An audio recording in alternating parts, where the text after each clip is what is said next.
Ito gagawin natin. Samsung na 43 inches. Ang problema ng unit natin ay ganyan lang yung display niya. May backlight pero buwit. Ganyan lang. So try natin kung makuha pa sa repair. Ito yung model. Labo. Ito yung mainboard niya.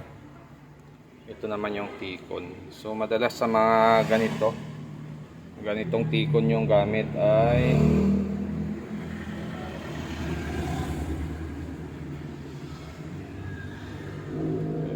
ST. Ito may ST dito. So try natin ikabit sa pin number 6 dito. Titingnan natin kung maglalabas ito ng display.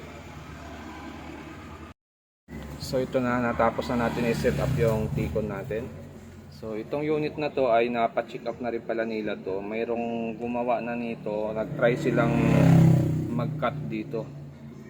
So kinat nila yung mga test point dun sa taas. Kaya lang nabakli lahat ng mga serkito.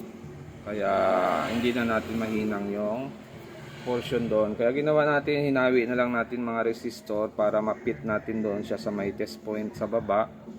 Yan, kaya yung mga resistor niya nakatagilid na. Yan. Para lang may balik natin sa dati yung connection niya. Tapos yung ginawa naman natin dito, yan, yung jumper na wire na yan, dito yan nakatap sa may ST. Sa ST dito. Sa test point yan ng ST, may makikita kayo dyan. Dyan nakatap yan. Tapos pagdating naman dito sa IC, bibilang lang kayo ng pin mula dito, bilang kayo mula dito.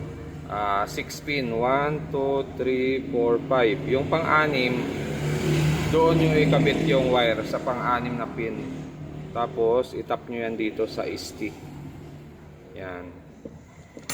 So may mga na-upload na rin yata tayo nito. Kaya lang naulit na naman ngayon. Ngayon ay yan na yung display. Oh. Pwede pa, ano? Okay pa siya, pwede pa.